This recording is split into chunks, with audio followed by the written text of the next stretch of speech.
Con nuestro personaje de hoy aquí en CHTV esta mañana, estamos completamente en vivo este lunes 21 de febrero del 2022 para hablar de esta propuesta que ha surgido de las entrañas del Congreso de la República, donde algunos diputados, sobre todo el diputado Russell Tomé, está proponiendo que se elimine la prueba de actitud académica, conocida como la PAA.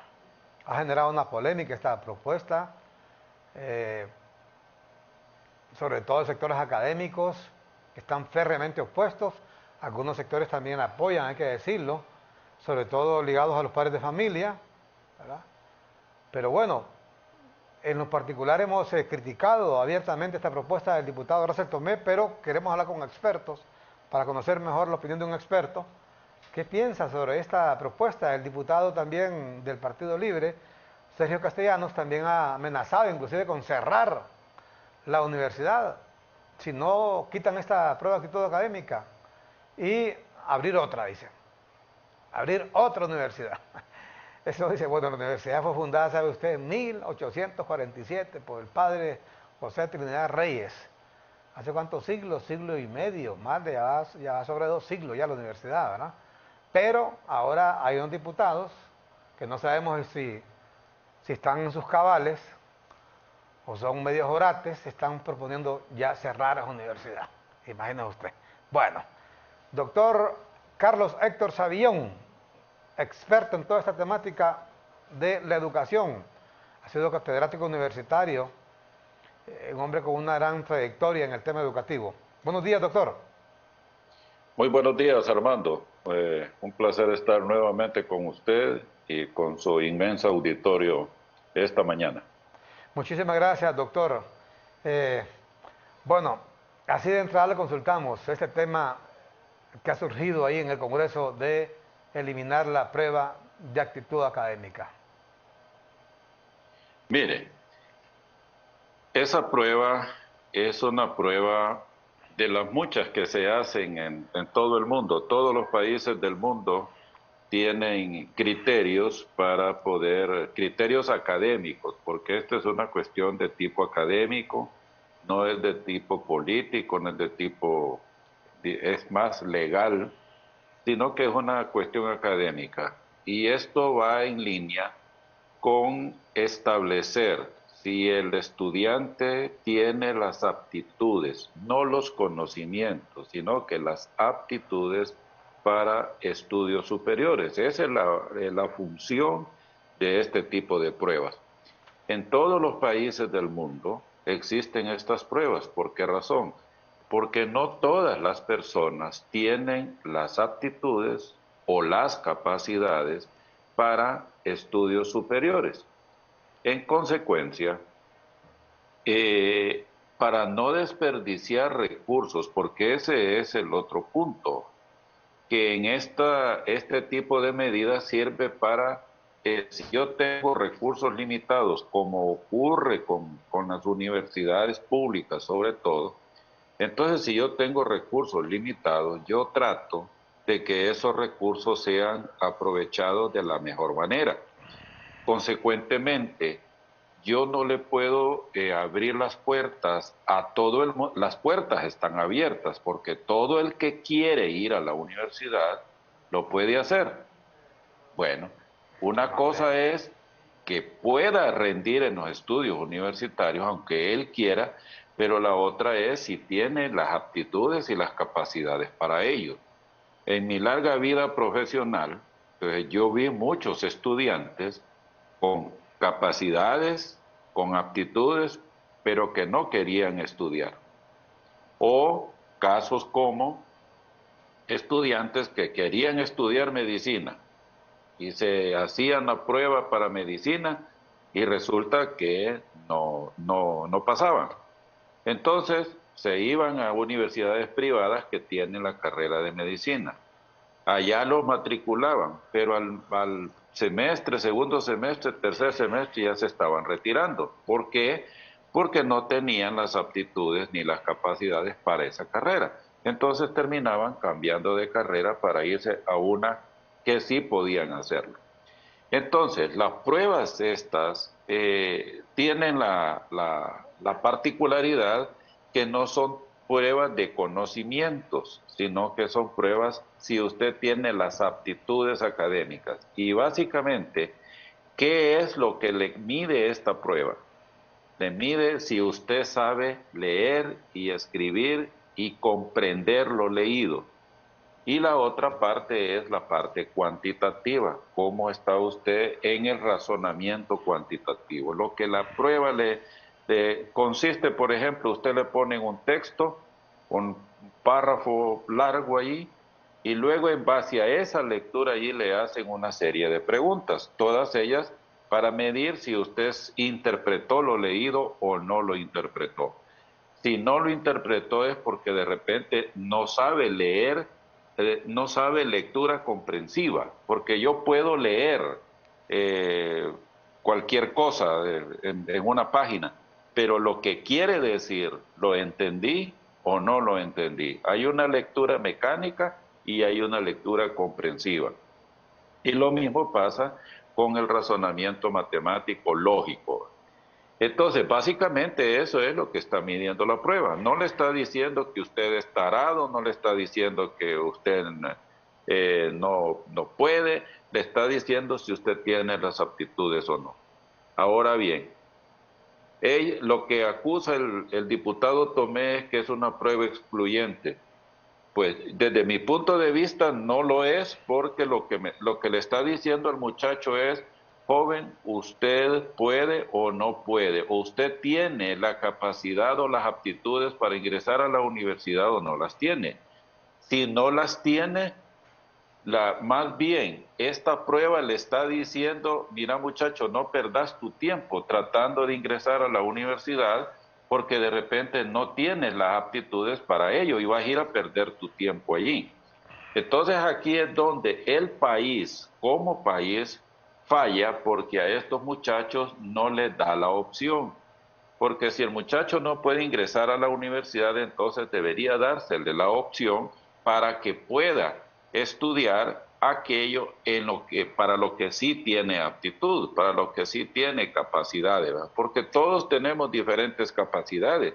Por ejemplo, a mí me encantaría ser músico, pero no tengo las aptitudes ni las capacidades para ello. A mí me gustaría ser un deportista de alto rendimiento, pero no tengo las aptitudes para ello. Sí, cuántas cosas que uno quisiera hacer, pero que tiene limitaciones ya innatas para no poder hacerlo. Entonces, aquí es donde el diputado Tomé lamentablemente no entiende que esa es la función de la prueba. No es cerrarle las puertas, y en este punto yo más bien le diría al diputado Tomé que más bien debieran ellos como Congreso Nacional buscar la manera de que en el país hayan oportunidades, por ejemplo, lo que dice Sergio Castellano, el de abrir una nueva universidad.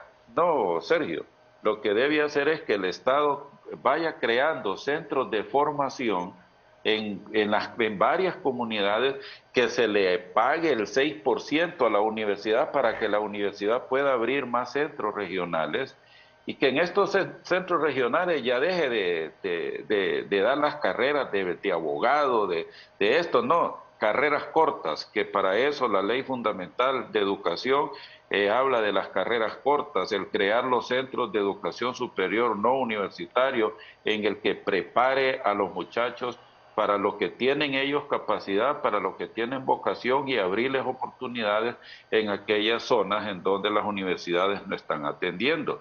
Eso es lo que debería preocuparles a ellos, pero no estar amenazando con abrir otras universidades si la Universidad Nacional mantiene la PAA. Y es más, el, si el mismo Infop, el mismo Infop debe valorar si un muchacho o una muchacha tiene las aptitudes para el oficio que quiere estudiar. La pedagógica tiene una prueba de admisión que es así, yo siempre la he criticado porque esa es de conocimientos, no es de aptitudes académicas. El Zamorano la tiene. Y en las escuelas privadas, muchas escuelas tienen pruebas también para determinar, sobre todo las bilingües, si un muchachito sabe o no sabe el inglés, si sabe leer, para de esa manera no decirle no, sino decirle, mira, tú vienes a quinto grado, pero fíjate que tu nivel de conocimientos en matemáticas y en lectura y todo eso está a un nivel de un tercer grado. ¿Para qué? Para que no lo vayan a matricular en un quinto grado y vaya a perder su año. Entonces, esa es la función de las pruebas, ¿verdad?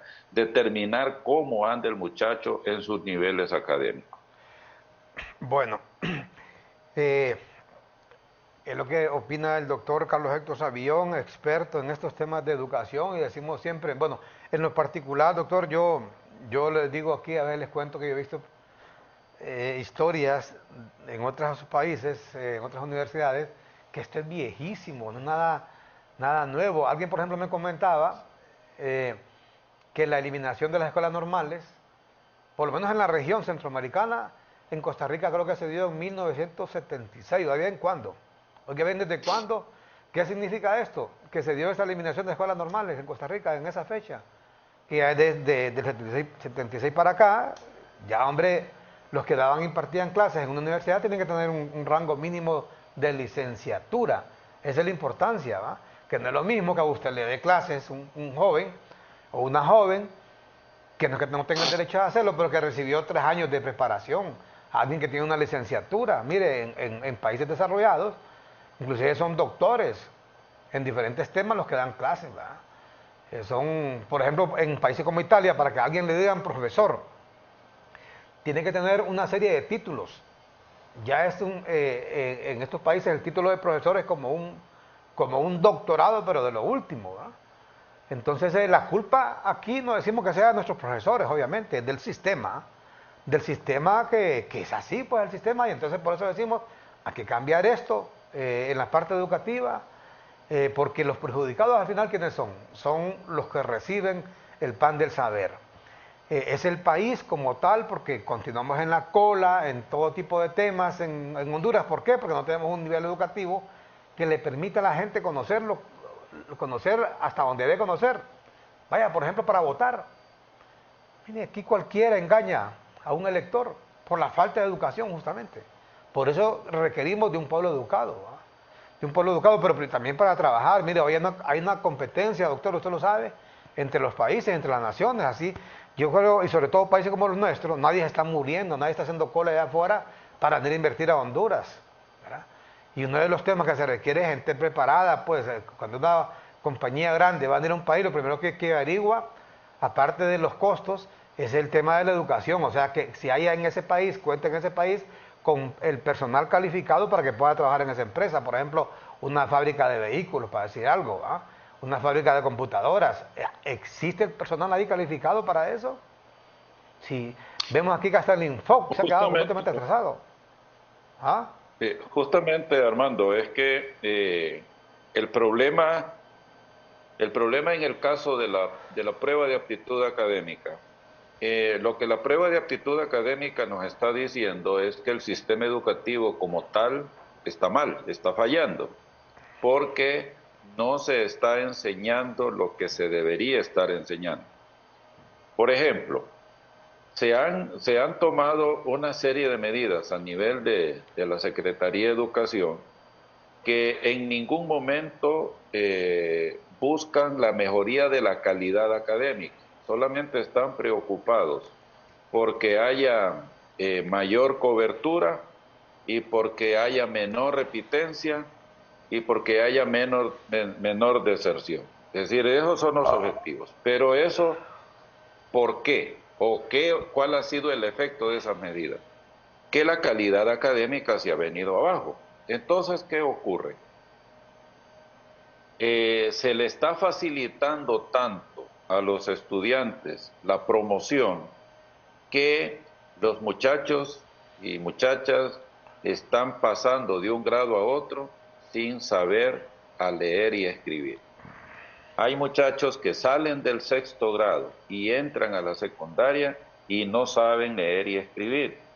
Y hay muchachos que salen de la secundaria y entran a la universidad y todavía no saben leer y escribir. Cuando hablo de leer y escribir es de manera comprensiva, no de la manera mecánica. Entonces, Por allí el exministro Escoto, por ejemplo, ordenó que nadie sea reprobado en primer grado, que pobrecito los alumnos, esa cultura del pobrecito nos ha hecho muchísimo daño como país, como sociedad, porque como es pobrecito, entonces hay que ande sucio, que ande descalzo, que falte a clases, que no haga las tareas, que no por aquí, que todo, se le permita todo, en otras palabras. Entonces, al final de cuentas, lo que estamos teniendo es gente que ha sido formada para el mínimo posible, es decir, con el menor esfuerzo, ponerle un cartón, darle un cartón, sin importar si lo que sabe está al nivel de ese cartón, de ese título que se le ha dado. Entonces, esa política de rebajar los requerimientos, esa política de promover sin que la gente tenga las competencias adecuadas, eso es lo que la PAA nos está diciendo que ha sido un error, porque si los alumnos no están aprobando esa prueba, que como repito, no es una prueba de conocimientos, es una prueba de aptitudes académicas. Si el estudiante que llega a tomar esa prueba no sabe leer y escribir, eso es culpa de la educación media y la educación primaria. Precisamente ayer que usted me llamó para invitarme al programa, estaba leyendo la entrevista en Infobae. Infobae, pues, es una agencia de noticias argentina, y una entrevista a una doctora, educadora argentina, precisamente de este tema.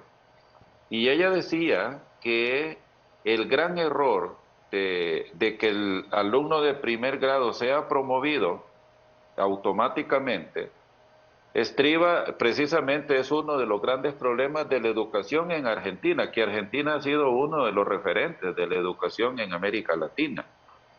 Pero entonces decía ella, por experiencia propia, que ella estuvo trabajando en áreas urbanos marginales en Argentina, en áreas rurales y en áreas de indígenas, donde tienen su lengua propia incluso, y ella demostró que entre 3, 4, 5, 6 meses, por mucho, un niño de primer grado de cualquiera de esos ambientes aprendió a leer y a escribir.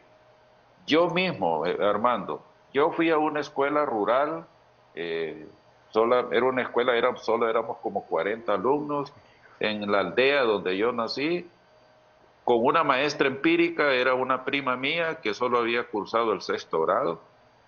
Yo entré en febrero de 1957 y de 58, perdón, y en mayo yo ya estaba leyendo, leyendo de corrido. Incluso mi abuelo me ponía, porque él recibía el Cronista en aquel entonces, el periódico tenía suscripción, y cuando llegaba a visitarlo, vení para acá, me decía, léeme aquí esta noticia, y yo ya en mayo ya le estaba leyendo. Entonces, aquí el problema es primero de metodologías. Hemos cambiado las metodologías y en segundo lugar nos hemos ido por lo más fácil, hacerle lo más fácil posible al estudiante y de esa manera entonces estamos cosechando los resultados que estamos cosechando. Mientras sigamos con estas políticas de facilismo, entonces los resultados que vamos a ir obteniendo cada vez son peores. Y con esto de la pandemia, estos 2 años que los alumnos han estado fuera, el impacto es todavía más en la baja de la calidad. Así que por allí es que tenemos que apuntar, pues, cómo mejoramos calidad. Y la calidad solamente se mejora siendo exigentes. Si no somos exigentes, si no hacemos que el alumno dé más y más y más, no vamos a poder obtener los mejores resultados. Si usted lo sabe muy bien con sus hijas, el nivel de exigencia de la escuela donde ellas estaban, cómo se les exige y por qué los resultados que se obtienen. Correcto. Bueno, y ese es el tema de fondo. Mira, hay tantas cosas que hablar de la educación. Desgraciadamente vivimos en una sociedad en la cual hay mucha ignorancia, doctor. Y hoy, como usted habla, por ejemplo, de analfabetismo, fíjese que no hemos hablado, por ejemplo, del nuevo mundo en el que vivimos hoy. Hoy mucha gente podrá leer y escribir lo que yo puedo leer aquí en una página digital, en Yahoo, en lo que sea. Pero hay un analfabetismo tecnológico ahora, de parte inclusive de los mismos docentes, que siempre decimos, en el caso nuestro, por lo menos de Honduras, no es culpa de los docentes, porque el Estado ha incumplido su responsabilidad de capacitar a estos docentes y adecuar sus conocimientos al nuevo mundo de hoy. Por hoy que estamos en tiempos de la inteligencia artificial, mire, un niño se lo sabe, un niño, un nieto suyo, un hijo mío sabe muchísimo más que su maestro, muchísimo más. Yo conozco niños de 3, 4 años que, mire, se meten a una tablet, se meten a un aparato de estos y le juegan cualquier tipo de video, saben un montón de cosas de aquí, saben que no sabe un niño, ¿verdad? Porque nacieron en ese mundo. Entonces, difícilmente un docente educado en otros tiempos va a alcanzar ese nivel de conocimiento, pero hombre, algo deberíamos estar haciendo. Entonces, no tenemos ni siquiera ese conocimiento y estamos pensando todavía en retroceder aún más la educación con medidas estúpidas, diríamos, absurdas, como esta de este señor Russell Tomé, apoyado ahora por otro orate como es Sergio Castellanos, que aquel todavía va más allá, a decir que va a cerrar, dice la universidad, dice. Imagínense, esa universidad se fundó, entiendo, doctor, 1847, ¿verdad? Sí, Ha así es, cumplido siglos, ¿verdad? 1847. Imagínense, y un par de vagos como estos de Russell Tomé y Sergio Castellanos le quieren cerrar, pues, habráse visto, como dicen. ¿Ah? Hasta dónde Es hemos que mire, llegado. Armando, la cuestión de ellos es que son políticos. Y entonces, como son políticos, entonces, usted sabe, el político nunca le dice no a nada. Toda la vida, sí, vamos a ver, le prometemos que vamos a buscar la manera. Es decir, se la juegan pues porque no quieren que quien está haciendo la petición vea que no puede hacer nada. No son honestos, no son francos y dicen, miren, eso no se puede hacer. En este caso, por ejemplo, ellos están yendo por la parte política a saber si familiares o amigos o militantes del partido fueron a hacer el examen, no lo pasaron y entonces están saliendo con esta medida de que la eliminen porque no, mi hija, mi hijo, mi nieto, mi amigo o quien haya sido no la pasó. Entonces, en vez de preguntarse, ¿y por qué no la pasó? ¿Por qué no aprobó la? Y además hay otro detalle, Armando. Leyendo los datos de la prueba, el 80% de los alumnos que toman la prueba la aprueban, ¿ya? Es decir, la pasan. Entonces quiere decir que es un porcentaje pequeño, 20%, que debería ser mucho menos, obviamente. Si el trabajo en educación media fuera bueno, entonces se verían mayores niveles de aprobación. Pero como hay tanta deficiencia en la educación media, y aquí hay otro punto.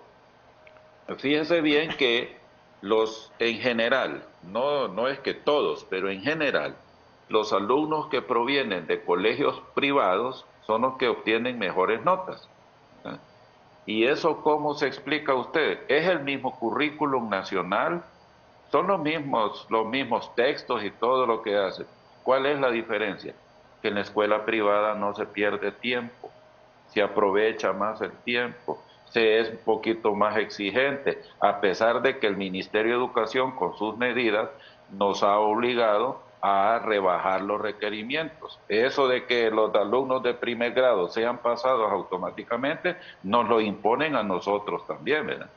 Lo que pasa es que hay escuelas que han dicho, escuelas y colegios que han dicho, bueno, si quiere seguir en esta escuela, este es el requisito nuestro. Pero si usted no quiere acatar esto y usted quiere que hagamos lo que dice el ministerio, pues váyase para otra escuela. Eso es lo que muchas escuelas han terminado haciendo.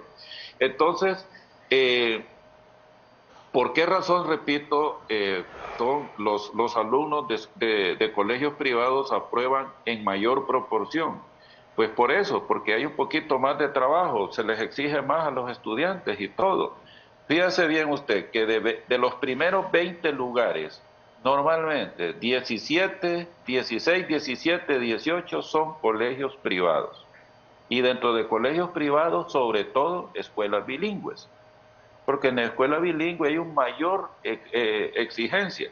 Y los colegios, algunos colegios católicos, por ejemplo, algunos colegios evangélicos también, pero normalmente esa es la característica. Por eso, entonces, en vez de ver qué están haciendo bien estos colegios y veamos cómo nosotros nos podemos aprovechar de su experiencia, al contrario, como la mayoría no salen, entonces a estos les bajan los requerimientos a la fuerza. Entonces son las políticas equivocadas. Y la otra cosa, Armando, yo no nací y usted y yo no nacimos en esta era digital como ahora, pero sin embargo, lo que nosotros aprendimos nos ha servido para podernos adaptar. ¿Cómo vamos a pretender nosotros que los niños que ahorita que están naciendo en la era digital, que se desenvuelvan bien con la tecnología y todo, si no les damos los fundamentos básicos del aprendizaje?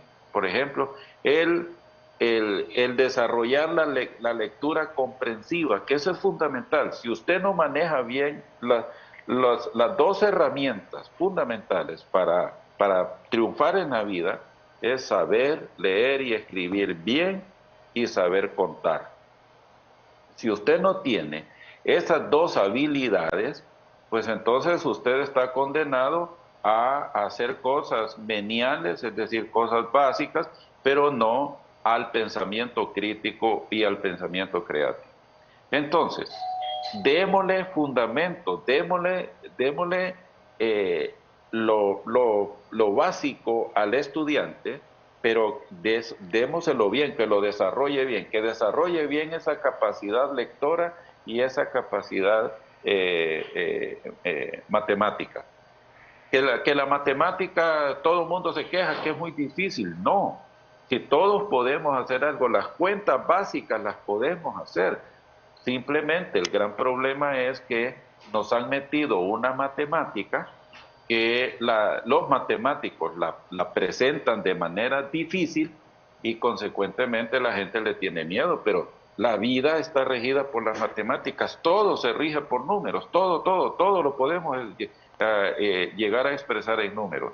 Entonces, lograr comprender eso, lograr desarrollar esa capacidad, eso es lo que nuestra escuela no ha hecho y eso es lo que tenemos que hacer. Bueno, es un tema sin duda alguna para extenderse, hablando muchísimo de esto. Desgraciadamente, aquí creo, doctor Savillón, es donde más se cumple aquellos famosos refranes. Yo siempre digo que los refranes son una condensación de la sabiduría popular, extraída justamente de las entrañas de los pueblos a través de los siglos. Y por eso son todos los refranes, mire, son una realidad inconmensurable, ¿va? Por ejemplo, decir zapatero a tu zapato, ¿va? Mire, cómo un par de individuos que no conocen nada de educación quieren en este momento tomar una decisión trascendental que le compete a los expertos en el tema educativo. A eso nos estamos refiriendo. Zapatero a tus zapatos, un par de vagos que no saben nada de esto, hombre, quieren venir a tomar decisiones meramente por una acción populista. ¿Qué es el populismo? Mire, aquí hay que decirlo, doctor, aquí usted y yo caemos mal cuando hablamos de estos temas, ¿va? Porque la gente lo que quiere es que vengamos aquí, que nos sumemos a esas voces populistas, porque justamente ese es el populismo, pues quedar bien con lo que la gente quiere. Vaya, por ejemplo, si yo viniera aquí y le dijera, mire, no pague impuestos, mire, no pague impuestos, que se los roban, no pague impuestos, no sea maje. Ahí están aprobando una serie de eliminaciones a las exoneraciones fiscales que al final se van a traducir en aumento de impuestos. La semana pasada, por ejemplo, en el Congreso anterior, incluidas las remesas. Pero sería un acto irresponsable de mi parte venir a decirle a la gente que no pague impuestos. Ajá. Y si yo le pido a la gente que no pague impuestos, ¿de dónde creen ustedes que va a dar el piso el nuevo gobierno para pagarle a los policías, a las enfermeras, a los médicos, a los mismos maestros, para hacer carreteras, para comprar medicamentos, para comprar vacunas contra el COVID, para sostener el Estado como tal y para proyectos sociales para la misma gente que estos sujetos, como Racel Tomé o como Sergio Castellanos, enganchan con este tipo de medidas?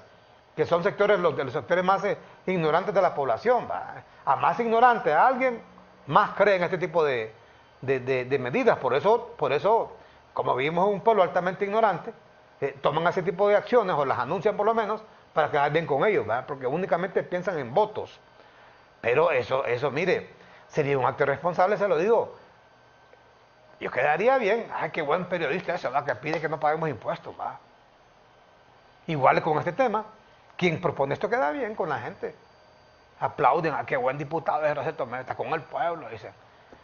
No tienen ni idea de lo que están haciendo. Mire, si de por sí la educación en nuestro país anda por los suelos, y no lo decimos porque lo queremos decir.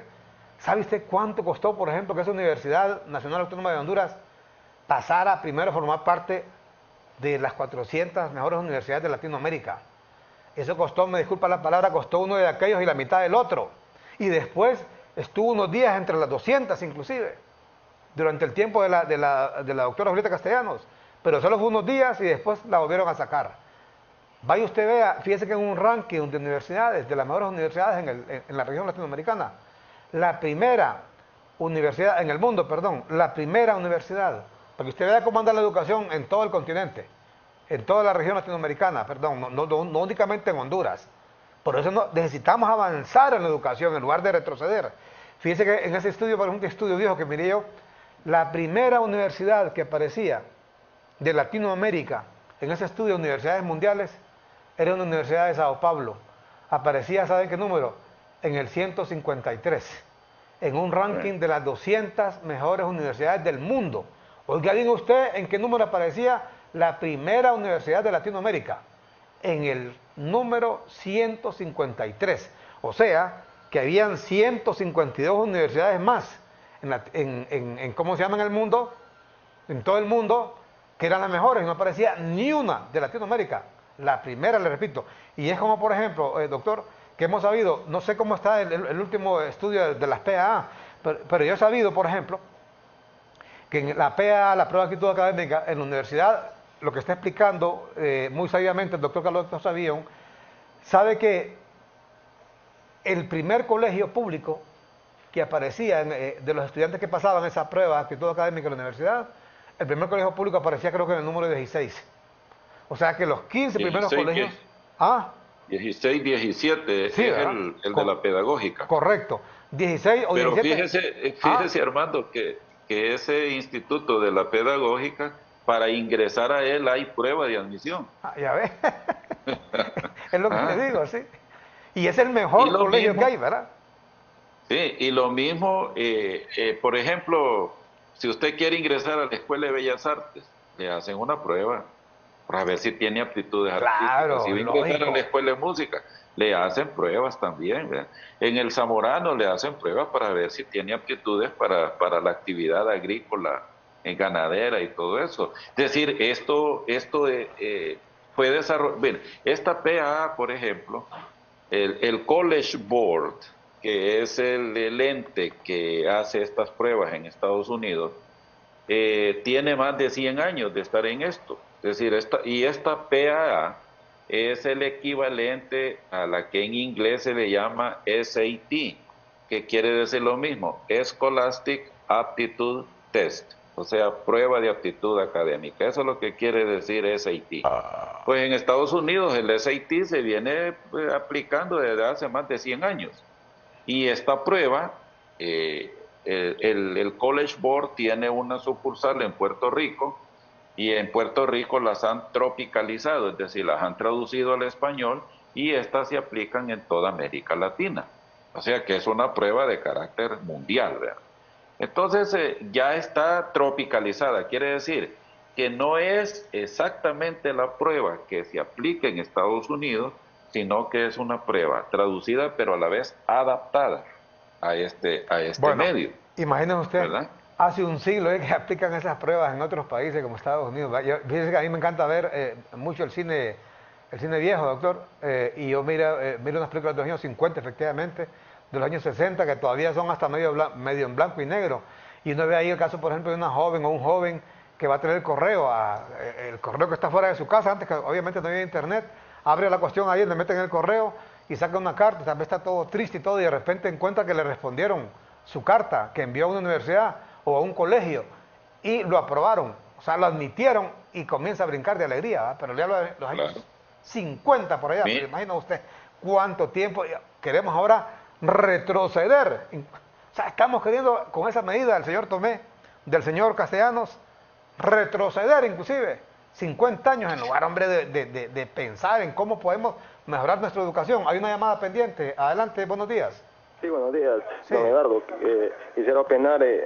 Yo pienso que lo que la Secretaría de Educación debería garantizar es la educación media, ya que la clase media es el motor que propulsa la economía del país.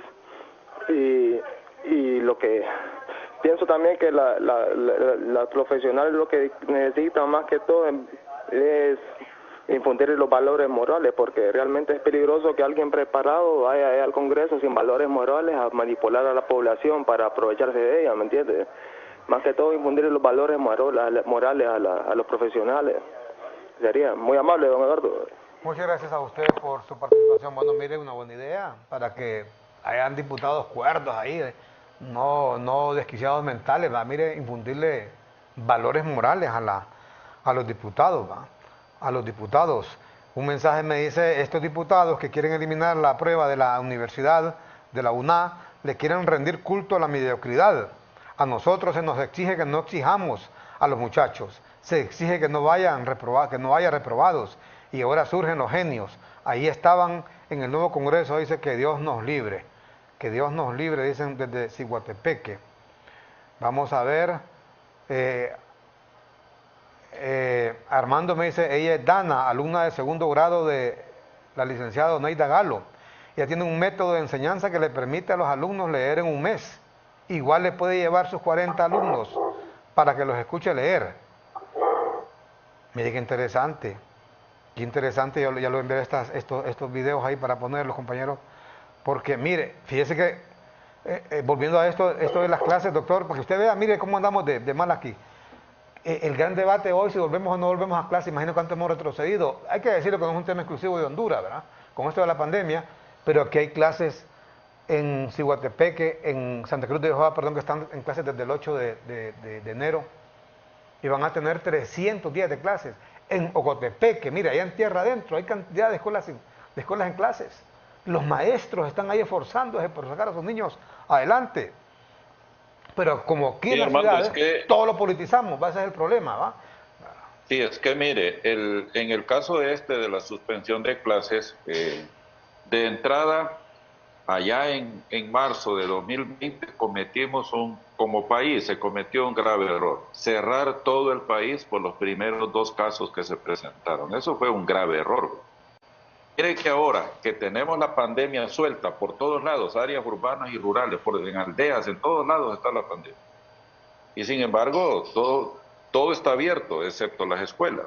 Pero allá en aquel momento, ¿por qué cerrar toda la ciudad de Tegucigalpa, así como se hizo originalmente, que solamente la colonia Lincoln, que era donde estaba el primer caso? Entonces, yo creo que justamente esta pandemia nos ha hecho ir aprendiendo muchas cosas en el camino. Y una de las cuestiones es que ahora pues ya la gente le ha perdido el miedo al virus, se ha adaptado y está haciendo sus actividades eh, tomando las medidas, obviamente. Quien no las toma es el que se está exponiendo. Entonces, en muchas escuelas rurales están en clases tal vez no presenciales al 100%, pero semipresenciales. Me lo decía el exministro Hueso en una comparecencia que tuvimos el año pasado, que ellos tenían reportes que el 40% de las escuelas estaban atendiendo a los alumnos, no diariamente, pero tal vez 2, 3 días a la semana los estaban atendiendo. Entonces, pero volviendo al tema este de la educación pública, eh, lo que debería estar preocupado el Congreso Nacional es por dotar a la Secretaría de Educación de los mejores instrumentos, tanto administrativos como legales como financieros, para que si la educación va a ser el quehacer fundamental de este gobierno, pues entonces apostémosle allí. Y yo creo que ningún sector del país se opondría o no participaría en ello. Yo creo que todos estamos comprometidos a hacerlo. Mire, con el tema de la formación de maestros, eh, una de las cuestiones que yo critiqué porque me pareció que no es una buena propuesta de gobierno es reabrir las escuelas normales. Eh, Porque seríamos el único país de todas las Américas en que estaríamos volviendo a formar maestros de escuela primaria a nivel de secundaria. De ahí todos los demás países, todos lo están haciendo a nivel de universidad. Ahora bien, el problema de que quienes estudian magisterio, bueno, en el caso de Honduras, el magisterio lo estudian todos aquellos muchachos y muchachas que no tienen los medios para poder ir a la universidad, por ejemplo, o que no tienen las posibilidades de poder salir de su casa, de su pueblo para ir a estudiar. Que justamente antes, en la vieja escuela superior donde yo estudié, yo pude estudiar en la superior por la beca que la escuela superior daba, porque solamente con beca se podía estudiar allí. De otra manera, probablemente yo no hubiera estudiado y a lo mejor me hubiera quedado trabajando de maestro en una escuela rural en Santa Bárbara, lo más seguro. Pero allí es donde los programas de apoyo, los programas que debe incentivar el gobierno es justamente apoyar a esos jóvenes, a esas muchachas y a esos muchachos que tienen vocación para el magisterio, porque aquí voy a hacer un paréntesis. Hay dos carreras profesionales que son fundamentales, que es medicina y es magisterio. Carreras que para las cuales usted tiene que tener vocación y debe tener capacidad. Si no tiene una de las dos, entonces no va a ser un buen profesional. Entonces, yo puedo tener mucha capacidad intelectual, pero no tengo vocación. O puedo tener una vocación enorme para el servicio, para enseñar, pero no tengo capacidad para enseñar, para aprender y poder transmitir conocimientos, valores y todo eso. Entonces, por eso, estas dos profesiones se debe ser muy cuidadoso al momento de aceptar o de agarrar a una persona para que las estudie. ¿Y por qué digo que son fundamentales? Porque un mal médico lo puede mandar a la tumba a usted. Un buen médico le puede salvar la vida. Un mal maestro le puede dañar a usted por el resto de su vida. Un buen maestro lo hace superar sus problemas, sus dificultades y le permite que se desarrolle y sea alguien productivo en la vida, que tenga un proyecto de vida valioso. Entonces, por eso, en estas dos profesiones debemos ser muy cuidadosos como sociedad de escoger a los mejores. Por eso es que países que tienen sistemas educativos de altísima calidad, es porque los maestros son, en el caso de Finlandia, el caso de Singapur, son los profesionales mejor pagados que hay. Y allí escogen de todos los que egresan, por ejemplo, de una secundaria, a los 10 mejores, a esos se les prepara para ser maestros. Entonces, ese es el tipo de medidas que yo le imploro a los diputados que traten de implementar. No es con estas medidas populistas. Miren, cuando la política se mezcla con la educación, la que sale perdiendo es la educación. ¿Por qué tenemos mala calidad educativa? Porque los políticos han metido las manos en la educación y son manos que no saben qué es lo que hay que hacer. Simplemente el populismo, que es lo que ellos saben practicar. Entonces, si le quieren hacer un daño a la educación, sigan metiendo sus manos los políticos. Pero si le Correcto. quieren hacer un bien, saquen sus manos de la educación. Señores políticos, dejen a los académicos, dejen a los profesionales de la educación, exíjanles, eso sí, exíjanles resultados, exíjanles que hagan las cosas bien, que mejoren la situación, pero ustedes no metan las manos en cuestiones que ustedes no saben, no conocen. Correcto. Bueno, interesante, a mí esto me parece, a mí yo lo comparo como que, por ejemplo, el Congreso quisiera, bueno, no el Congreso, algunos diputados quisieran que, o pretendieran meter sus manos, por ejemplo, en reformar el derecho canónico, el derecho que rige la Iglesia, e interferir en los asuntos internos de la ley católica, de los sacerdotes, de cuántos años debe durar un sacerdote en el ejercicio de sus funciones, quién debe nombrar a los obispos en una diócesis determinada, quién debe elegir al papa, que quisieran hacer eso los diputados, va en un país determinado, ¿cómo van a hacer eso? Cada quien está, mire, y sobre todo la educación, un tema tan trascendental, mire, ¿saben ustedes qué países, aquí le hemos dicho esto infinidad de veces, países tan avanzados como Estados Unidos, están preocupados porque naciones, por ejemplo, del sudeste asiático, como Singapur, China continental, el mismo Japón, le llevan ahora una Corea del Sur, por ejemplo, han avanzado tanto en educación y dicen, hombre, nos hemos quedado aquí rezagados con nuestra educación. Allá los niños están recibiendo clases, ¿sabe qué? De 7 a 3 de la tarde y de luego reciben un reforzamiento y luego van a su casa, pasan prácticamente todo el día metidos. Bueno, si han habido críticas inclusive que en estos países a veces hay suicidios de niños porque no soportan el trajín mire, todo el día. Y por eso le digo la preocupación, porque claro, ellos han entendido la importancia de la educación y obviamente estamos viendo, estamos ahora ellos en este tema educativo, en el nuevo mundo de hoy, en la tecnología, y los resultados ahí están, de ver las potencias que son esos países ahora, ¿va? Mismo China continental ahora se ha convertido, bueno, desde hace algunos años, la segunda potencia en el mundo, ¿va? No digamos Japón, China desplazó a Japón, Singapur, estos países, Corea del Sur, todo lo que ha logrado Corea del Sur. Pero aquí, imagínense, en lugar de lo que dice el doctor Sabión, en lugar de estar preocupados, por ejemplo, de cómo mejoramos la educación, yo le agregaría, doctor, lo que usted dijo, a esos diputados, si en realidad les interesa la educación, hombre, decir por qué se ha frenado o por qué no se avanza en la capacitación de los maestros. Entiendo que antes había un instituto aquí que se llama el INICE, que creo que lo financió Japón en su momento, yo recuerdo, en el gobierno de Ascona hace más de 30 años. O sea, capacitar a los docentes en el nuevo mundo de hoy. Ese tipo de preocupaciones, pero no en lo que están, imagina usted, este par de vagos que sí quiten la PAA. Mira, aquí me dan un dato, mire este dato. Si ponemos en pantalla, compañeros, la PAA, mire usted cuánta gente es la que reprueba la PAA. La prueba de actitud académica. De 428,000 jóvenes que han hecho la PAA, solo el 2.5% han reprobado. O sea que no llegan ni al 3%, mire.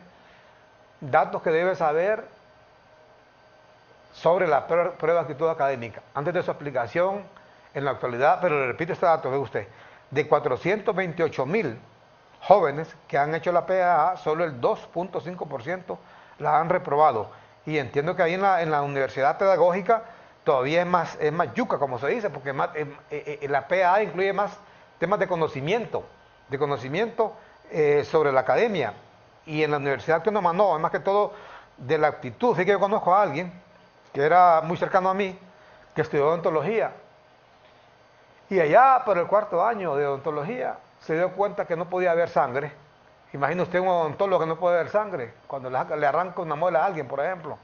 Ya el papá le había comprado todo ese montón de instrumentos carísimos,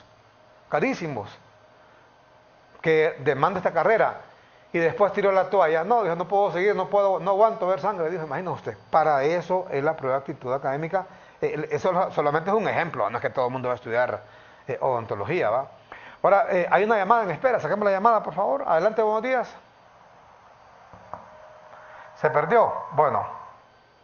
Vamos, mire este caso que me envían de Dana. Vamos a hacer una pausa, doctor, y luego vamos a presentar antes a este caso de Dana, una alumna de 2.º grado, que tiene un método de enseñanza que le permite a los alumnos leer en un mes. ¿Cuál es ese método? Miremos qué dice Dana.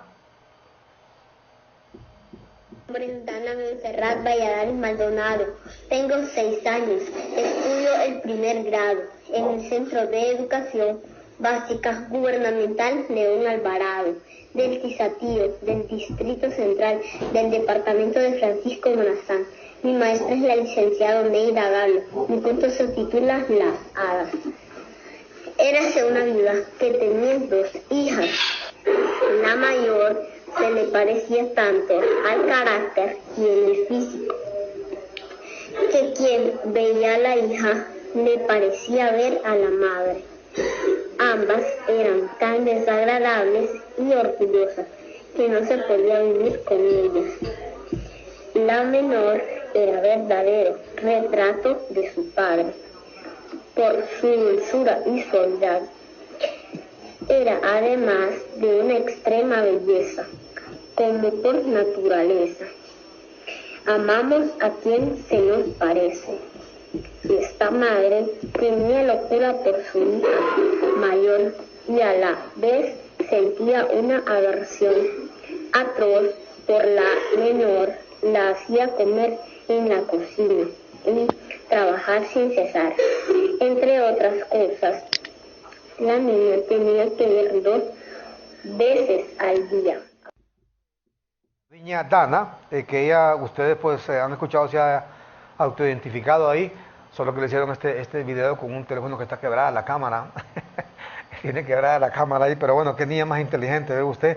Tiene un método, un día la vamos a traer aquí, la vamos a invitar acá al programa, para que venga aquí sobre el terreno a enseñarnos cuál es ese método que permite que puedan aprender a leer en un mes. Aprender a leer un mes, imagínense qué interesante. Fíjese que hablando de esto... Armando, sí, doctor. Armando, Sí, doctor. Eso en parte es porque esta niña se ve que tiene capacidad, ¿verdad? Tiene una capacidad de aprendizaje bastante buena.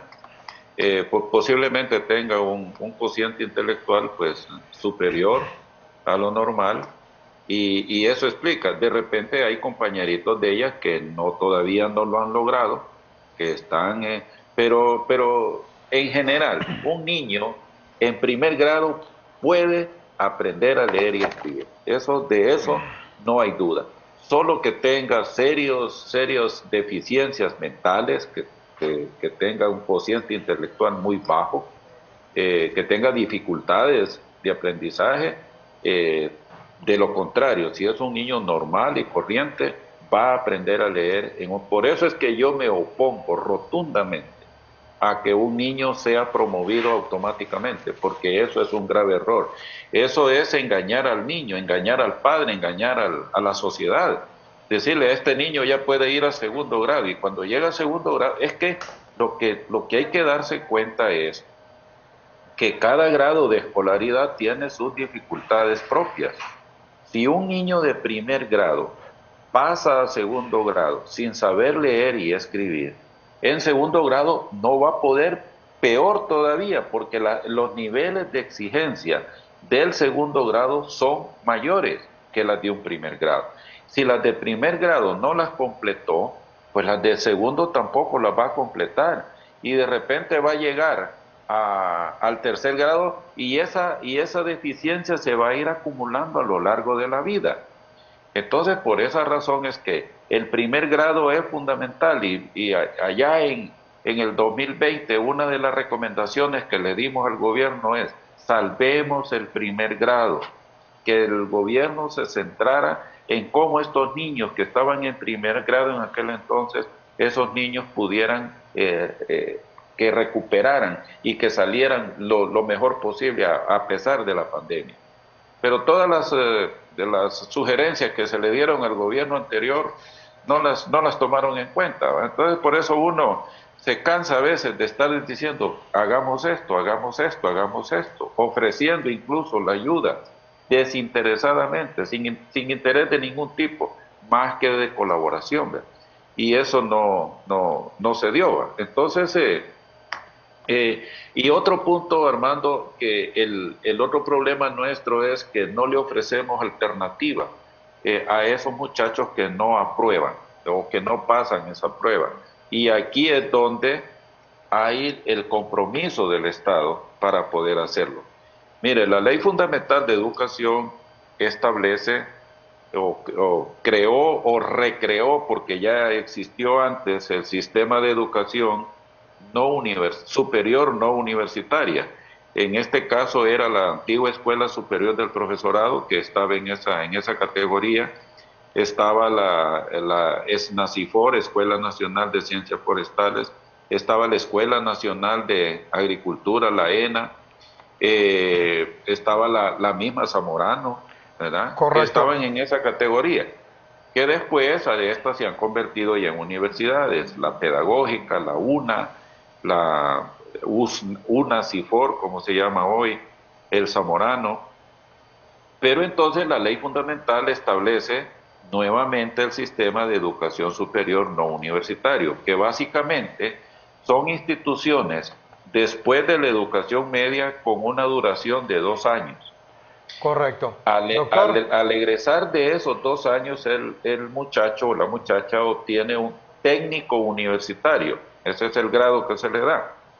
Ese técnico universitario de 2 años le permiten dos cosas. Le permite ir al mercado laboral y le permite seguir en la universidad para completar la licenciatura.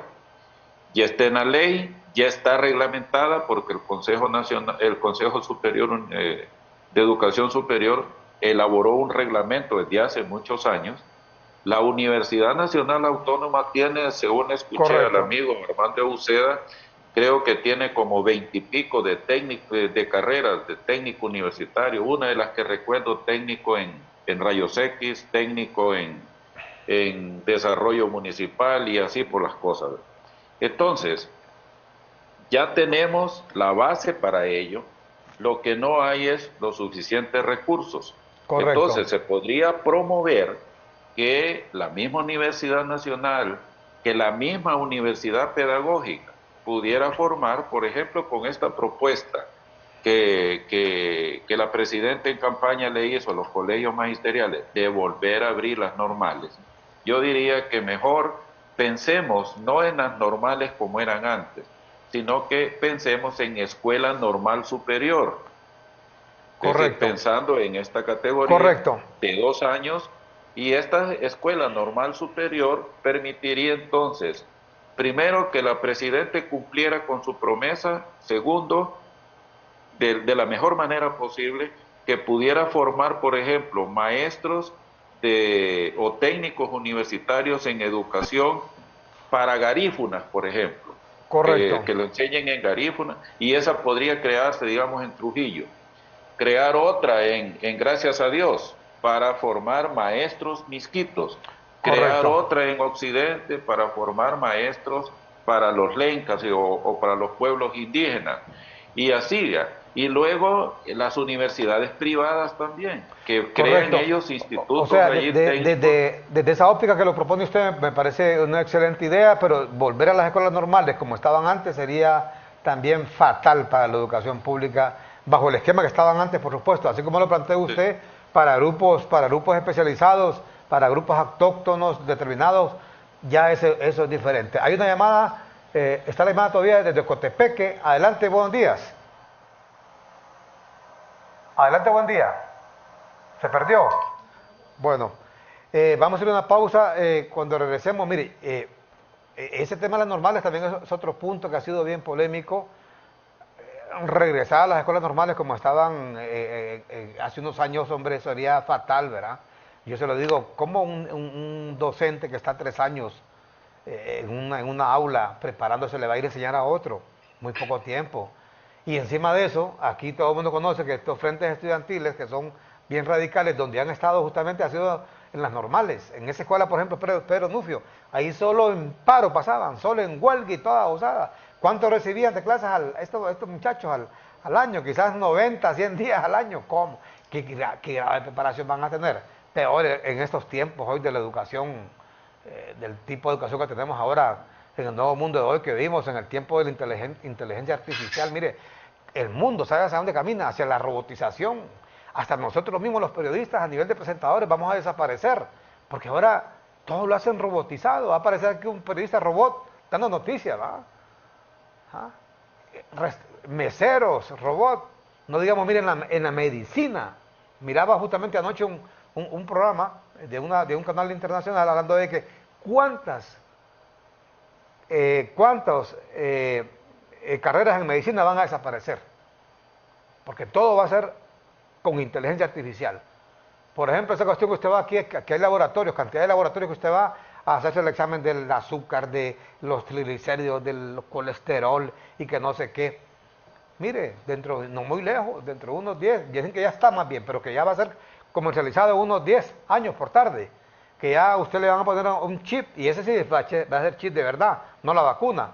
Y usted va a saber ahí, o con un simple reloj, que le ponga un reloj, cuánto es su nivel de colesterol, de triglicéridos, ácido úrico, de pereré, con un relojito ahí, que le va a costar no sé cuánto. Así que todos esos laboratorios van a desaparecer. Y luego las cirugías, todo a base de robot, poco a poco, hacia eso debemos caminar. No, un par de vagos proponiendo que eliminen la PA en la universidad, en lugar de pedir que la mejoren, no puede ser. Sacamos una llamada antes de la pausa, adelante, buenos días. Hola, buenas tardes, buenos días, licenciado Villanueva. Mucho gusto, adelante. Un saludo ahí al señor Sabión. Fíjese que lo he estado oyendo detenidamente. Le voy a explicar algo. Yo desde que salgo de la escuela estoy preparado para llegar a un colegio. El Estado me tiene que brindar la educación a mí. Y si yo me gradúo en el colegio, estoy preparado, apto para ingresar a la universidad. Pero cuando ya viene un examen de actitud, es como una imposición. Entonces, si yo no paso ese examen de actitud, entonces corro y me voy para la privada. Entonces es como caer en la trampa. El de la privada no me va a pedir la actitud porque es un negocio. Si no voy a perder mi cliente y yo tengo que pagar bastantes maestros. Entonces yo creo que es ahí donde no hay parcialidad en las cosas.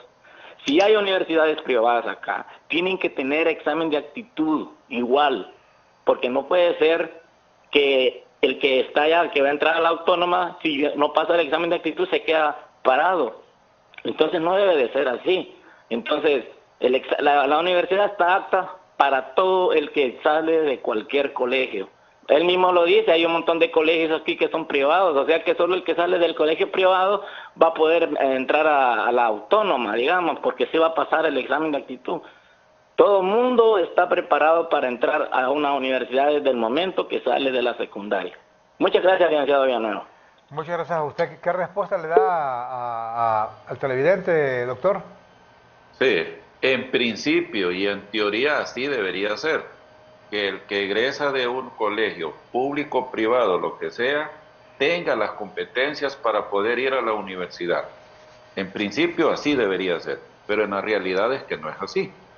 Porque muchos de los graduados de escuelas privadas y de escuelas públicas, muchos de esos les entregan el título, es cierto, allí están, bachiller en ciencias y humanidades, bachiller en técnico profesional y todas las cosas.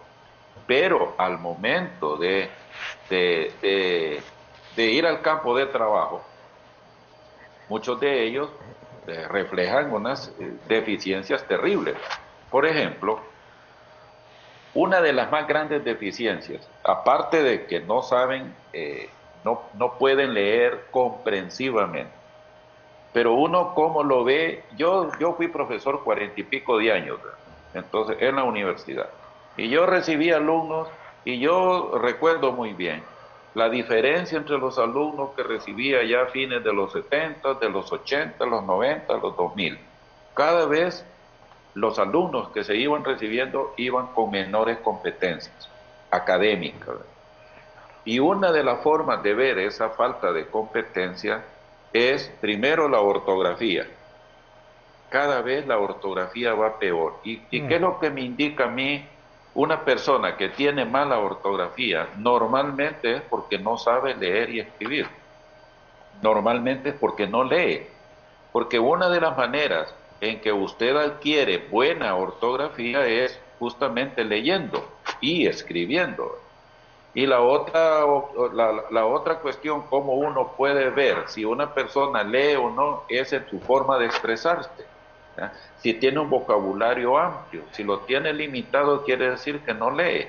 Entonces son cosas simples como esa. Entonces, en principio, sí, debería ser factible. Bueno, y usted leyó el dato. solamente el 2-3% no aprueban la prueba, ¿verdad? Entonces quiere decir que es una minoría, pero pequeñísima.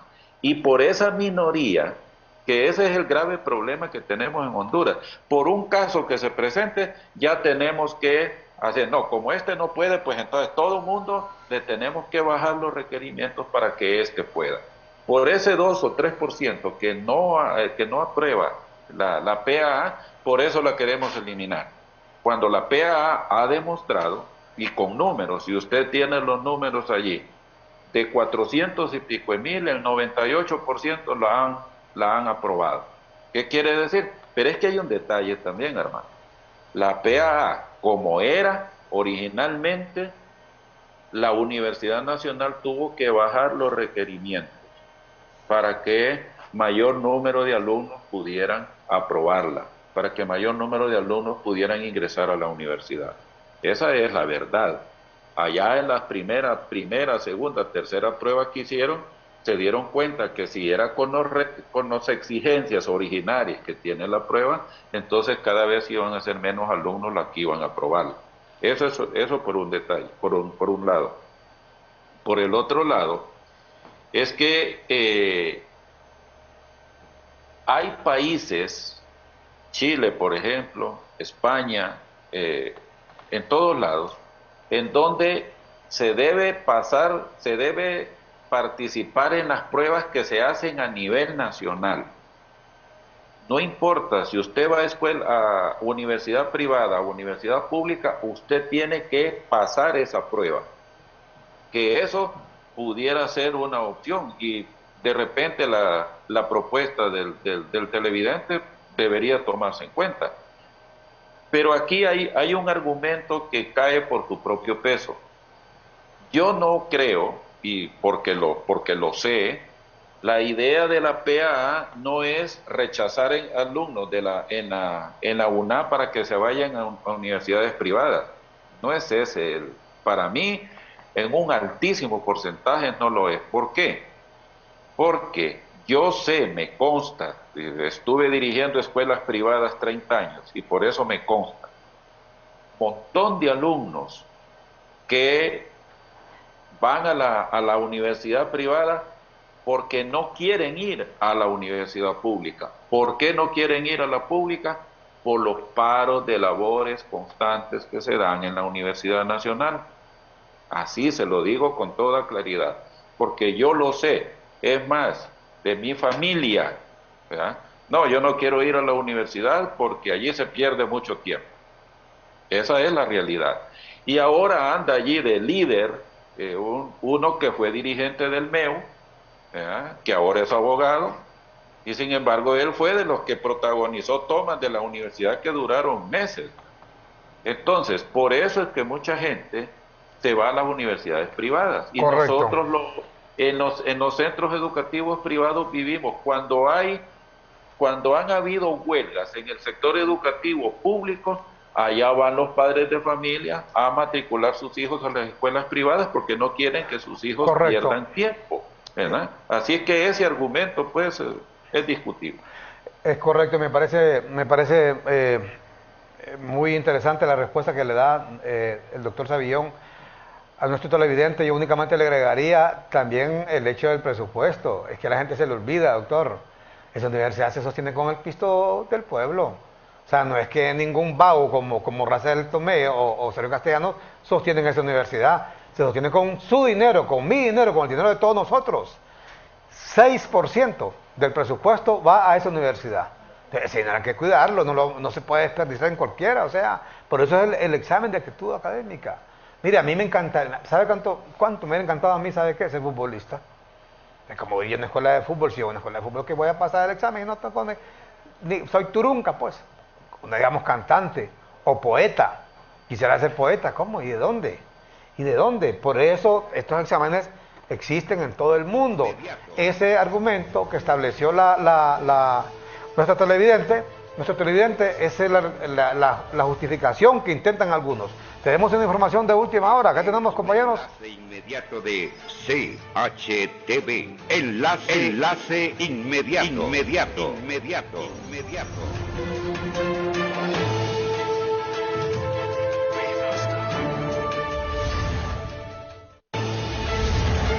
Este es un enlace inmediato de CHTV. Enlace. En este momento, pues, donde interpondrá una denuncia por el abuso de los derechos humanos contra el señor Juan Orlando Hernández, el esposo de Ana García, ex primera dama de la República, y pues en su momento pues va a ser recibida por las autoridades del Comisionado Nacional de los Derechos Humanos. Hasta este lugar ha llegado a interponer esa denuncia la señora Ana García de Hernández, ex primera dama de la República, para pues dar a conocer que en la captura de su esposo se cometieron violación de derechos humanos. Vamos a retornar porque vamos a estar pendientes. En su momento, cuando salga, va a brindar declaraciones ante las autoridades correspondientes. Con ustedes, a los estudios principales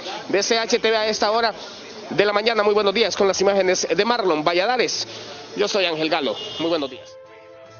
Está este reporte desde este sector, la sede del CONADE, el Comisionado Nacional de Derechos Humanos, donde pues se ha personado ahí la abogada Ana García de Hernández, esposa de Juan Orlando Hernández, para denunciar que presuntamente le violaron sus derechos humanos al momento de su captura tras su encadenamiento. Ya iremos en un rato ahí, luego de la reunión con la titular de esta institución, para conocer cuáles son los resultados, cuál es la respuesta que ha recibido de parte del CONADE. Vamos con la llamada, está todavía la llamada ahí. Vamos con la llamada para luego ir a la pausa y regresamos con la parte final. Adelante, buenos días, le escuchamos aquí en CHTV. Adelante, bueno, se cortó. Vamos a la pausa entonces y regresamos con la parte final con el doctor Carlos Héctor Savillón, con este tema de la educación pública y la pretensión de un grupo de abogados, de diputados, perdón, de acabar con la prueba de actitud académica. Lo que decía nuestro televidente, eso es lo ideal, pero eso es utopía. Por ejemplo, ¿sabe qué sería lo ideal? Que nadie, por ejemplo, vaya, que en Honduras no hubiera, por ejemplo, policía, que no hubiera crímenes. En países como Holanda, por ejemplo, sabe que están cerrando las cárceles. Hay países, inclusive algunos países pequeñitos, así en una isla, que no existen las cárceles. Ojalá no existieran cárceles aquí, porque no hay delito, nadie roba, nadie mata, nadie extorsiona, nadie comete delitos. Pero eso es una utopía, ¿verdad? Pero ese sería lo lindo, ¿verdad? No sería tanto lo lindo que no haya crimen, sino que ni siquiera que haya policía. ¿Por qué? ¿Sabe cuánto se gasta? ¿Cuánto es el presupuesto de seguridad? Pero es una utopía. Hay un actor muy conocido, que por cierto lo mandó a decapitar ahí su amigo, el rey Enrique VIII, se llamaba Tomás Moro, que escribió un libro sobre el socialismo utópico, pero la palabra lo dice, utopía, o sea, utopía es algo que irrealizable, pues, eso sería lo ideal, ¿verdad? Lo ideal, que todo el mundo pudiera estudiar en la máxima casa de estudios o en cualquier universidad. Fíjense que hay universidades, en todas las universidades se aplica GPA, en universidades privadas inclusive, en todo el mundo privadas, y son drásticos. Son universidades caras, pero son drásticos para esa PA. Yo le decía hace un momento que allá creo que en California, han salido denuncias ahí de conocidas actrices o actores que los han denunciado porque se descubrieron que que compraron esa prueba de actitud académica para que sus hijos estudiaran en universidades muy prestigiadas de Estados Unidos. Y los denunciaron que sobornaron a los directores de esas universidades para que sus hijos pudieran entrar, porque no cumplían los requisitos. Pues ya ve, pero los exámenes ahí están, ¿verdad? Porque en todos lados hay que hacer esas pruebas. Le repito, no todo ser humano es apto para todo. Se lo repito, mira, a mí me hubiera encantado, por ejemplo, haber sido ingeniero sobre todo civil, pero yo con los números soy rémora, ¿no? ¿De qué hubiera pasado? Si yo hubiera entrado a la universidad, en mi tiempo no había prueba de actitud académica, por cierto, si hubiera querido, hubiera estudiado ingeniería, ¿sabe qué hubiera pasado? Hacer perder el tiempo a mis maestros, hacer gastar piso a la universidad, porque ¿sabe qué pasa? Que la universidad cuesta dinero. Vaya, pregunte usted cuánto le cuesta a la universidad educar cada muchacho, muchacha. Yo no sé si la última cifra, cuando regresemos después de la pausa, a mí me va a decir el doctor cuánto cuesta más o menos, pero creo que era algo así de 23.000 lempiras, no sé si diarios o semanales o mensuales, pero cuesta dinero, ese es el tema de fondo, que cuesta dinero. Yo recuerdo, el doctor, antes, ¿sabes que en la universidad alguien podía llevar hasta 2 carreras? Y llevaba una clase hasta 5 veces. ¿Cómo hace eso, hombre? Ese es dinero que se está desperdiciando. Me acuerdo que mi maestro, Rigoberto Espinal Irías, me decía que tenía un compañero cuando él estudiaba, que él desde que se iba a matricular y le daban esa cuestión que le dan a uno, ¿cómo se llama? La P, no recuerdo cómo se llama, la forma 03 creo que es.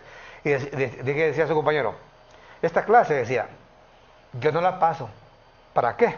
Y la matriculaba. Y era como la 5ª vez que la matriculaba. Todo eso es pisto, señores, es dinero. ¿Por qué?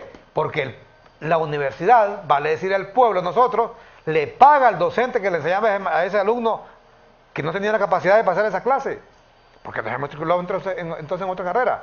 Es que la gente solo lo dice así nomás, porque es el discurso que le vende el irresponsable, el político irresponsable, el diputado irresponsable, demagogo, populista, como Russell Tomé o Sergio Castellanos, que le vende a la gente y la gente se lo traga. Y dice, bueno, todo el mundo debería entrar, que no sé qué. No, es que cuesta pisto eso, cuesta dinero, el dinero malgastado. Imagínese ese tipo que llevaba 5 veces llevaba una clase y no la podía pasar. Meta de la pluma cuánto había gastado el pueblo en educar a ese tipo, entre comillas, y no puede pasar la clase, ¿verdad? No, esa es la otra cara de la moneda, ¿ah? Saquemos, hay una llamada ahí pendiente, antes de la pausa. Saquemos la llamada, adelante, buenos días. Adelante, buen día. Muy buenos días, don Armando. Mucho gusto, adelante. Totalmente de acuerdo con el doctor en toda su exposición. Quiero decirle que hace muchísimo tiempo yo quería estudiar música. Me hicieron un examen y me dijo el profesor, no la pasa, se va a decepcionar. Y tenía razón. En Honduras, como se dice, hay muchos problemas en la educación. Uno de ellos, como decía Oppenheimer, todo el mundo está viendo hacia atrás. En Venezuela pensando en Bolívar, en Honduras pensando en los métodos que enseñó Morazán, y así viendo para atrás. También se pierde mucho tiempo, y aquellas grandes universidades que salen, en las niñas de escuela, en Singapur y en otro lado, en China, reciben 8 o 12 horas de clase y no hay muchas vacaciones. Entonces tenemos ese problema. El otro problema es que, como les decía, nos exigen no exigir a los estudiantes. Todos tienen que pasar, y máximo en estos tiempos de pandemia. Entonces, a fuerza de videitos y todas esas cosas, tenían que pasar los hipotes. Pero por último, esta plaga que ha salido últimamente, la plaga de estos diputados irresponsables que están queriendo, así como le torcieron el brazo a Jorge Cali y se impusieron por la fuerza en el Congreso, quieren imponerse por la fuerza en todos los temas que proponen, por muy descabellados que estos sean. Así que yo creo que los verdaderos demócratas y los que piensan críticamente deben de ponerse al frente y argumentar como lo está haciendo el doctor. Pasen buen día. Muchas gracias a usted por su participación. Ve usted estos informes acá, mire lo que le decía, Escuela de Santa Cruz de Ojoa inspira con su ejemplo. Ocotepeque, líder en desempeño educativo. El 60% de escuelas rurales dan clases semipresenciales en Honduras. Si aquí en Tegucigalpa que no quieren dar clases, hombre, presenciales. ¿Por qué? Porque todo se politiza, desgraciadamente. Porque es la capital de la República, igual ocurre en San Pedro Sula. Pero adentro, en el interior, están en clases. Estoy viendo la hora, doctor, que se nos ha ido el tiempo. Mejor vamos a concluir. Antes solo presentamos unas imágenes, compañeros, ahí de la abogada Ana García de Hernández, es primera dama, cuando iba llegando allá al CONADE. Porque se encuentra ahí en el interior reunida con los personeros de esta institución, hablando y justamente poniendo la denuncia, repetimos, que supuestamente se le han violentado los derechos al expresidente Juan Orlando Hernández Alvarado, al ser detenido, encadenado y esposado allí en su residencia en San Ignacio y luego trasladado al comando de los Cobras. Ya estaremos informando en unos momentos justamente de los resultados de esta reunión de Ana García de Hernández con el Comisionado Nacional de los Derechos Humanos. Bueno, doctor, vamos con usted en la parte final. ¿Qué llamado le dio usted a estas luminarias? A estas luminarias que yo le digo, doctor, que ojalá que no se den cuenta aquí los rusos, ni los japoneses que tenemos estas luminarias aquí, porque eso los van a traer, para embalsamar sus cerebros, o hacer un estudio minucioso de qué tipo de coeficiente intelectual tendrán, ¿verdad? Sí, mire, mi llamado a estos diputados es que este tipo de medidas, que las piensen bien, que las analicen, que consulten, que no se dejen llevar por emociones. Y el populismo en educación hace muchísimo daño, mucho. Por eso estamos tan mal, ¿verdad? Por el populismo que se ha practicado. No es nuevo esto es viejo, viene desde hace muchísimo tiempo. Esto de facilitar tanto las cosas, el facilismo en educación no funciona. El facilismo lo que trae más bien es mediocridad, y eso es lo que estamos teniendo, mediocridad en el sistema educativo. Por eso están las pruebas internacionales que Honduras ha participado. Teníamos antes de la pandemia un rezago de 2 años con respecto a Costa Rica y de 3 años con respecto a Chile. Es decir, eso nos debe hacer pensar pues y meditar que tenemos que trabajar por mejorar la calidad. No hay otro camino si queremos salir adelante. Y si este gobierno quiere salir adelante y quiere tomar la educación como su estandarte, entonces debe apostarle a la calidad y buscarle alternativas a los niños, a la niñez, a la juventud. Y aquí todos nosotros, toda la sociedad, grupos de sociedad civil, empresas, gobiernos municipales, gobierno nacional, todo el mundo debe involucrarse. La educación es, si bien la Constitución nos dice, es un derecho, pero también la educación es un deber. Todos tenemos el deber de estudiar, todos tenemos el deber de educarnos. No solamente tenemos el derecho, sino que también tenemos el deber. Y todos tenemos el deber de participar en la mejora de nuestro sistema educativo. Así es que mi llamado al diputado Tomé, al diputado Castellanos y a todos los diputados, consulten, llamen a la sociedad a un diálogo para ver qué podemos hacer para mejorar nuestro sistema educativo, y no para empeorarlo, sino que para mejorarlo. Y yo me sumaría, doctora, a eso que usted dice, también a lo que usted mismo planteó. Usted lo planteaba, el hecho de lo que, en lugar de estar preocupados por eso, por eliminar la PAA, exigirle a la universidad, exigirle a la educación superior en su conjunto, porque la educación superior no únicamente la conforma la universidad autónoma, la rectora, que es diferente, por ahí están todas las universidades públicas y privadas. Entonces que les digan a las universidades, a la educación superior, que se preocupen por ver qué hacer con estos jóvenes que no logran pasar la PAA, o sea, que les den, en otras palabras, alternativas, porque ahí me contaba, por ejemplo, un amigo cubano, que en Cuba existe hace muchísimos años la prueba de actitud académica, pero que allá los mandan a estudiar, por ejemplo, electricidad, para decir algo, los mandan a estudiar otras carreras técnicas y además otras carreras que tienen que ver con una profesión universitaria, pero que no es la que escogió el estudiante, ¿verdad? Pero tienen que darle alternativas al estudiante que no logra pasar una prueba de actitud académica, doctor. Así es. Correcto. Por eso es que, y ya existe el mecanismo, pues ya está legalmente en la ley, así es que allí es, en el caso de las universidades públicas, dotar del financiamiento para que puedan ofrecer estas opciones a estos muchachos que por una u otra razón, como le repito, hay muchachos que tienen capacidad pero no quieren estudiar. Otros que no la tienen, pero lo quieren hacer, y de repente no tienen la vocación. Entonces lo que hay que buscar es que los muchachos se les hagan evaluaciones de sus aptitudes para que así entonces no pierdan su tiempo. Porque como usted lo dice, mire, cada estudiante a la Universidad Nacional si partimos que el presupuesto de la Universidad Nacional anda por los 1.300 millones de lempiras y supongamos que la universidad se matriculan 90.000 muchachos, cada muchacho le viene costando al Estado aproximadamente 15.000 lempiras anuales. Eso es lo que sería el costo, así, a grandes rasgos, ¿verdad? Entonces posiblemente sea más, ¿verdad? Posiblemente. ¿Cuánto me dice, pero, si me repito, doctor? Es el presupuesto de la Universidad Nacional, creo que anda por los 1.300 millones de lempiras.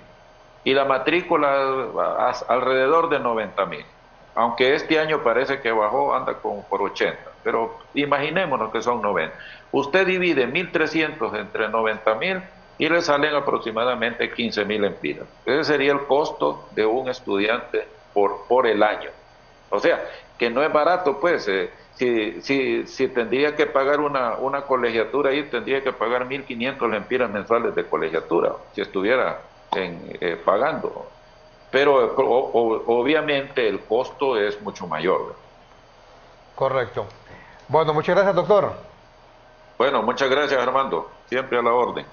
Igualmente el doctor Carlos Héctor Savillón, un experto en esta temática educativa, catedrático durante muchísimos años en la Universidad Pedagógica Nacional Francisco Morazán, en colegios públicos y privados de nuestro país, con una amplia carrera, hablándonos sobre este tema, de esta propuesta que ha surgido en el Congreso, de eliminar la prueba de aptitud académica. Uno de los diputados ha llegado al extremo inclusive de amenazar con cerrar la máxima casa de estudios, la Universidad Nacional Autónoma de Honduras, si no atienden este llamado de quitar la prueba de aptitud académica. Esta propuesta que ha hecho el diputado Russell Einstein Tomé y el diputado Sergio Gate Castellanos, ¿verdad?